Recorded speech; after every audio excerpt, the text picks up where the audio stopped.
নিজেকে রাজকুমারী বললেন হানিয়া আমির।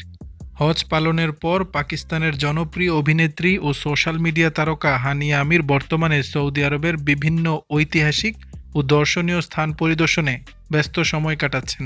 মায়ের সঙ্গে হজ পালনে দেশটির বিভিন্ন অঞ্চল ঘুরে দেখছেন। নিজের ভেরিফাইড সোশ্যাল মিডিয়া অ্যাকাউন্টে হানিয়া আবায়া পরিহিত কিছু ছবি শেয়ার করেছেন, যা তার ভক্তদের কাছে দারুণ প্রশংসিত হয়েছে। এই ছবিগুলোতে তাকে অত্যন্ত মার্জিত ও সুন্দর দেখাচ্ছে। তার পোস্ট করা একটি ছবির ক্যাপশনে হানিয়া নিজেকে রাজকুমারী হিসেবে অভিহিত করেছেন, যা তার ভক্তদের মধ্যে ব্যাপক সাড়া ফেলেছে। ভ্রমণকালে তিনি সৌদি আরবের বিখ্যাত ফাস্ট ফুড চেইন আল বিকের খাবারের স্বাদও গ্রহণ করেছেন। বন্ধুদের সাথে এই ফাস্ট ফুড রেস্টুরেন্টে তোলা ছবিতে তাকে বেশ প্রফুল্ল মেজাজে দেখা গেছে।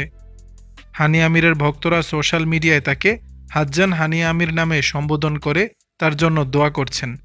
একজন ভক্ত মন্তব্য করেছেন, আপনার প্রতিদিনের ছবিগুলো হৃদয়গ্রাহী। অন্যদিকে আরেকজন লিখেছেন, হাজান সাহেব, আপনাকে আবায়ায় খুব সুন্দর দেখাচ্ছে। দর্শক, বিষয়টি নিয়ে আপনাদের মতামত জানাবেন নিচের কমেন্ট বক্সে।